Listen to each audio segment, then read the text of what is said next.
नमस्कार, न्यूज 18 के इस खास कार्यक्रम में आप सभी दर्शकों का बहुत बहुत स्वागत है।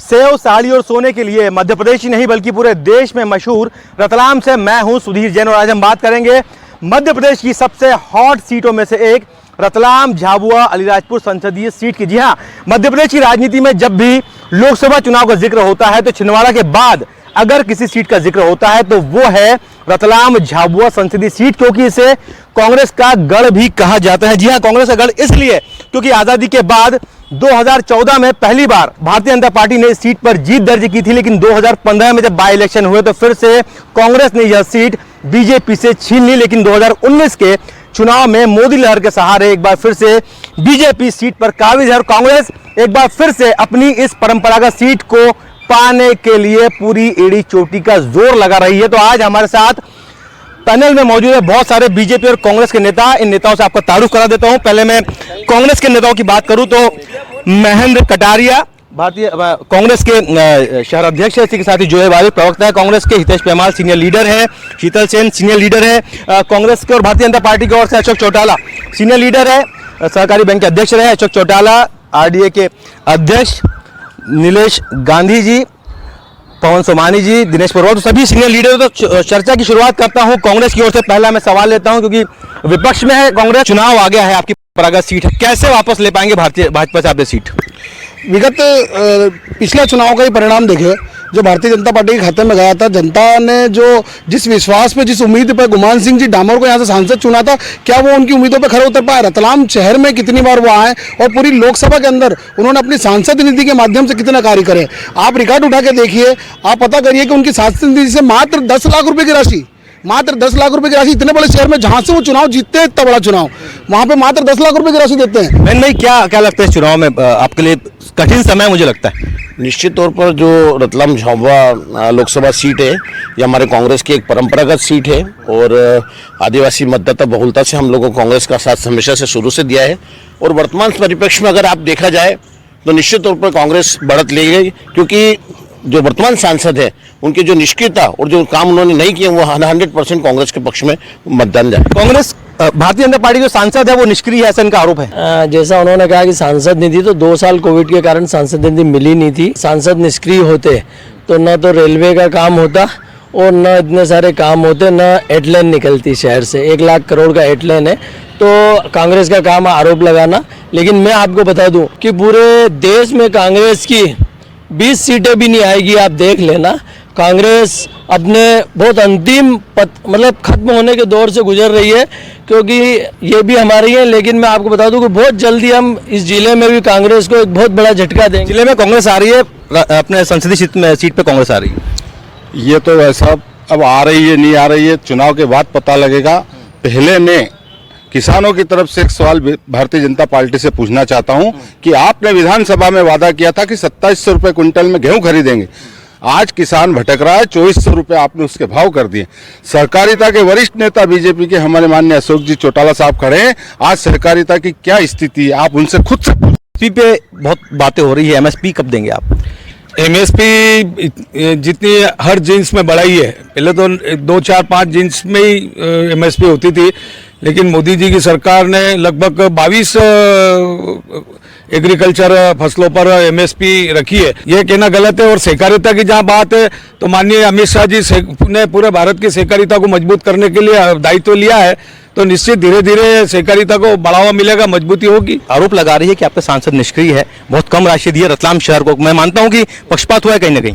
बिल्कुल नहीं हुआ है, क्योंकि सांसद जी की राशि समय समय पर वो हमको देते रहे, उनकी आवश्यकता ही नहीं पड़ी। क्योंकि हमारे यहाँ रतलाम में विधायक जो है श्री चैतन्य कश्यप, उनके नेतृत्व में यहाँ विकास की ऐसी धारा बही है कि उनकी कई जगह हमको आवश्यकता ही नहीं पड़ी। उनके द्वारा इतना विकास किया गया है कि सांसद जी की जब जरूरत लगी जब ही हमको विकास की पर्याप्त राशि मिलती रही। क्या बड़ा मुद्दा रहेगा इस पूरे लोकसभा चुनाव में संसदीय क्षेत्र में?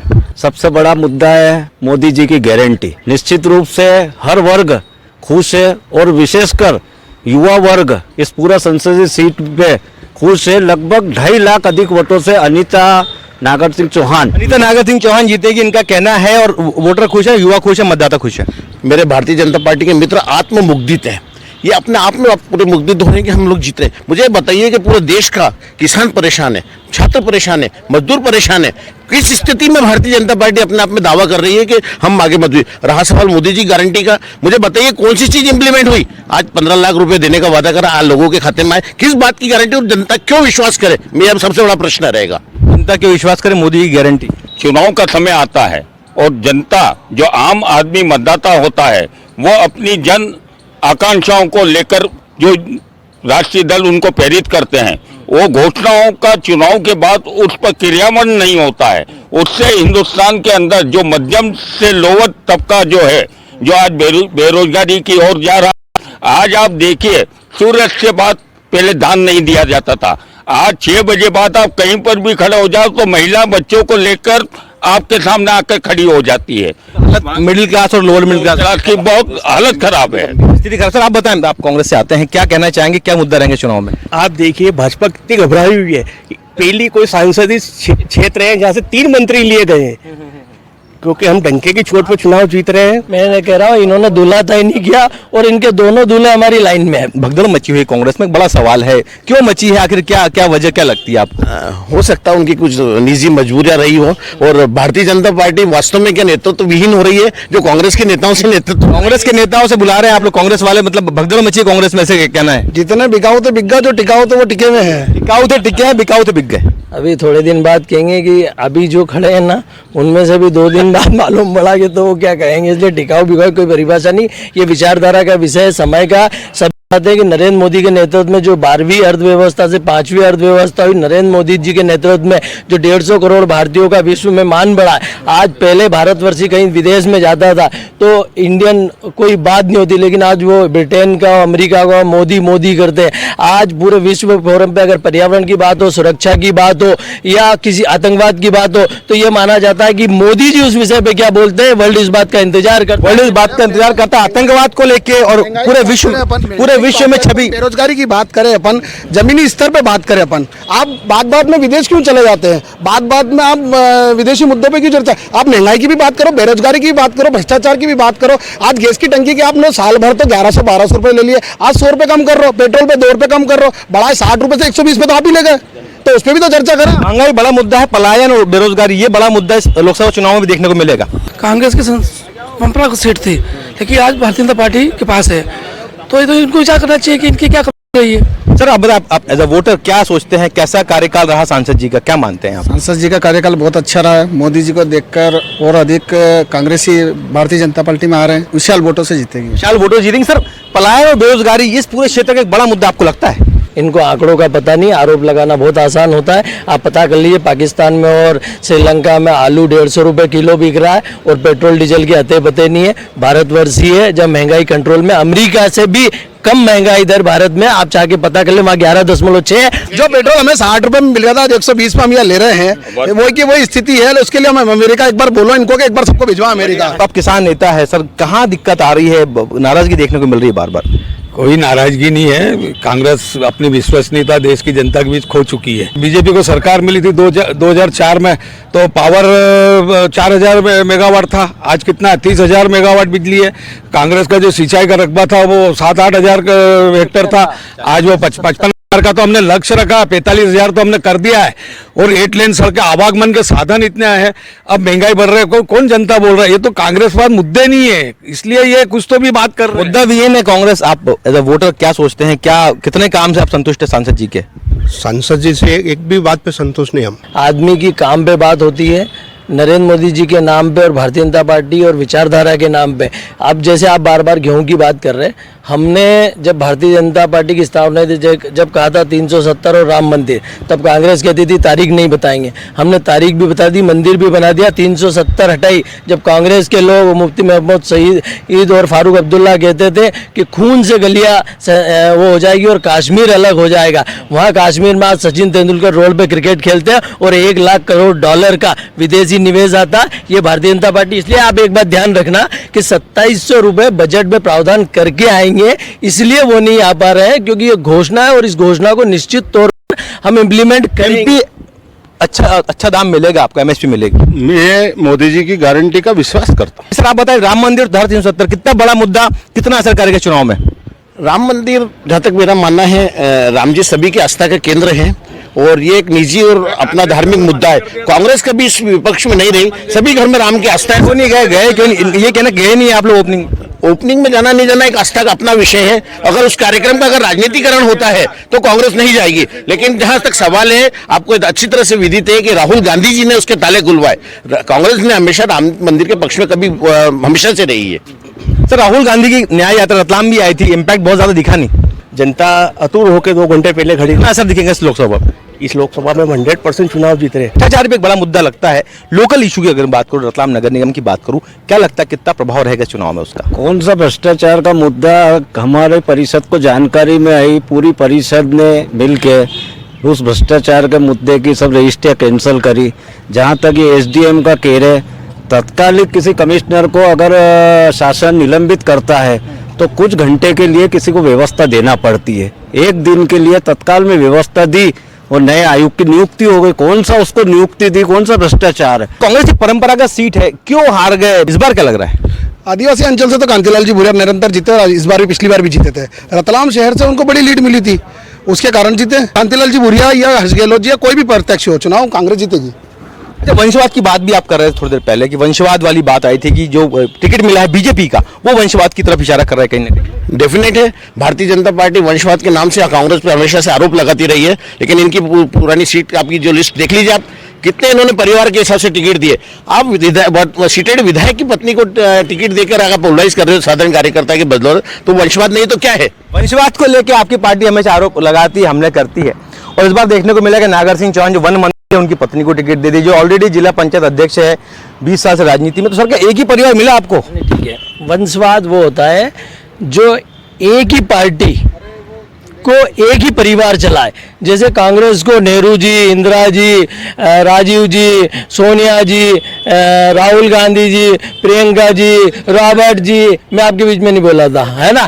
और भारतीय जनता पार्टी में अगर आप चलोगे, दीनदयाल जी से लेके अटल जी से लेके बलराज मधोक जी, एक भी राष्ट्रीय अध्यक्ष ऐसा बता दो जिसका पुत्र पार्टी का अध्यक्ष बनाओ। दूसरा चीज, अगर पुलिस वाले का बेटा पढ़ाई करके पास होके पुलिस बन सकता है, तो किसी सांसद का बेटा अगर योग्यता के आधार पर चुनाव लड़ता और जनता के बीच जीत कर आकर सांसद बनता है। जो अनीता नागर सिंह चौहान जी की ये बात कर रही है, वो 2 बार की जिला पंचायत अध्यक्ष है, महिला मोर्चे की पदाधिकारी रही हैं, जनपद की अध्यक्ष रही हैं, वो जीत कर आई है, जनता के बीच काम कर। हमने घर बैठे टिकट नहीं दिया, हमको 28 में 33% महिलाओं को आरक्षण देना, 33% महिलाओं को अच्छा अनाज।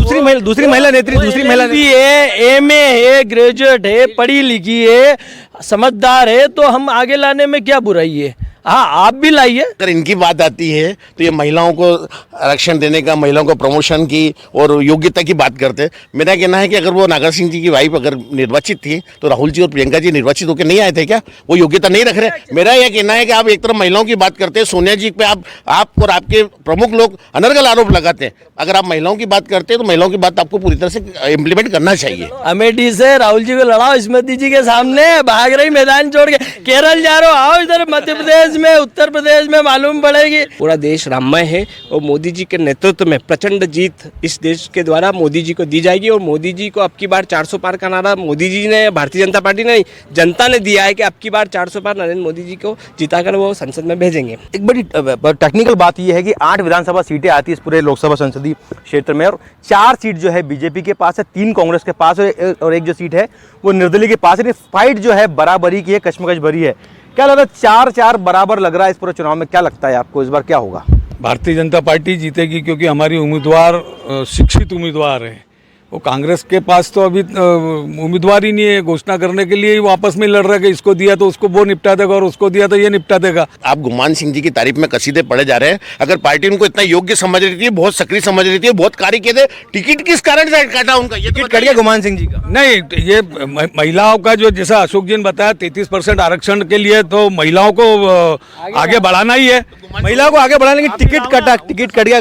टिकट कटना ये हमारे पार्टी की एक रणनीति रहती है। अगर गुमान सिंह जी ने भी अच्छा काम करा, उनको अगली जवाबदारी दी जाएगी।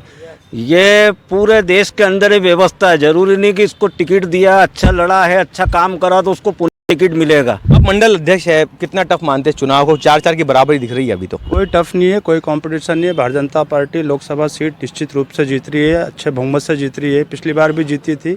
और जैसा कि मैं विपक्ष के हमारे भाई लोग कह रहे थे, गुमान सिंह जी का टिकट क्यों काट दिया? ये भारतीय जनता पार्टी कार्यकर्ताओं की पार्टी है। यहाँ कार्यकर्ताओं को मौका मिलता है, जो भी अच्छा काम करता है कार्यकर्ता, चाहे वो किसी भी पद पर रहा हो या किसी भी स्तर पर रहा हो, उसको पार्टी अपने स्तर से ऊंचाइयों पर ले जाती है और उनको मान सम्मान देती है। कार्यकर्ताओं की पार्टी इसलिए टिकट कटे, कार्यकर्ता को टिकट मिला, ऐसा कहना भाजपा का। भाजपा के पास कार्यकर्ता ही कहाँ, पहली बात। कांग्रेस के तो लोग ले रही है। कांग्रेस का एक कार्यकर्ता टूटा हो तो बता दो। कौन सा मुद्दा ज्यादा सरकारी होगा चुनाव? महंगाई पे ही मार लगी है सर, सभी परेशान हैं, बेरोजगार हैं, युवा दर दर की ठोकरें खा रहे हैं। सरकार अब की बार तो चेंज होगी, सरकार बदलेगी, निश्चित तौर पर बदलेगी। मेरा कहना है इसका वही हश्र होगा जो पिछले time Atal ji time feel good का जो हश्र हुआ था, वही हश्र इस बार गारंटी का होने जा रहा है। जो 400 की बात कर रहे हैं, इस पर बहुमत से भी दूर रहेंगे, ये गारंटी साहब लिख लीजिए। स्पष्ट बहुमत से दूर। क्या सोचते हैं आप? बहुत ही ये जो चुनाव है, अगर माननीय मोदी जी अगर वो इतने कॉन्फिडेंस में है कि सरकार 400 450 से ऊपर है, तो आज उनको ये सब वो करने की जरूरत ही नहीं है। और कार्यकर्ताओं को और कांग्रेस के सारे आदमियों को बीजेपी में शामिल करवाने की जो रणनीति चल रही है, जो कांग्रेस युक्त भाजपा का गठन हो रहा है। कांग्रेस युक्त भाजपा की बात तो सही है, अब तो आपके नेता ही कह रहे कांग्रेस युक्त भाजपा। एक मिनट आप में समझ होना चाहिए कि 2014 के बाद हमने, आपके लोग हमारी विचारधारा से 177 सांसद विधायक प्रभावित हुए, आए और आपके सिंबल पे हार रहे थे, हमारे सिंबल पे जीते। उन्होंने हमारी नीति को माना, इससे आपको कुछ सीखना चाहिए। और एक बात बता दूं कि मोदी जी कॉन्फिडेंट नहीं है, वो 2047 में विकसित भारत बनाने की बात कर रहे हैं, 2028 की भी बात नहीं कर रहे हैं। अभी 47 की बात हो रही है। अभी वर्तमान की बात करिए, वर्तमान में क्या प्रदेश में क्या हो रहा है? गला घुट रही है, वर्तमान में आदमी भूखा मर रहा है, गला घुट रही है, महंगाई से मर रही है, बेरोजगारी से मर रही है, उसकी बात नहीं कर रहा और आप 47 पे पहुंच गए। 47 की बात हो रही थी और 19,74,000 से ज्यादा वोटर है जो इस बार अपने लोकसभा के सांसद को चुनेंगे। और अब देखना यह है कि राजनीति का ये ऊंट किस करवट बैठेगा। इस सवाल का जवाब तो आगे आने वाली काउंटिंग की तारीख ही बताएगी। कैमरामैन नरेंद्र के साथ सुधीर जैन, न्यूज़ 18 रतलाम।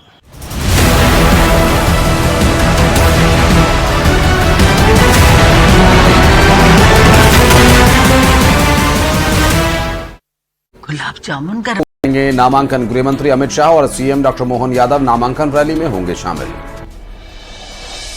बस्तर में नामांकन का आखिरी दिन, बीजेपी और कांग्रेस प्रत्याशी भरेंगे नामांकन। कांग्रेस के कवासी लखमा भरेंगे नामांकन, बीजेपी के महेश कश्यप भरेंगे नामांकन। रायपुर में सीएम साय का बस्तर और बलौद दौरा।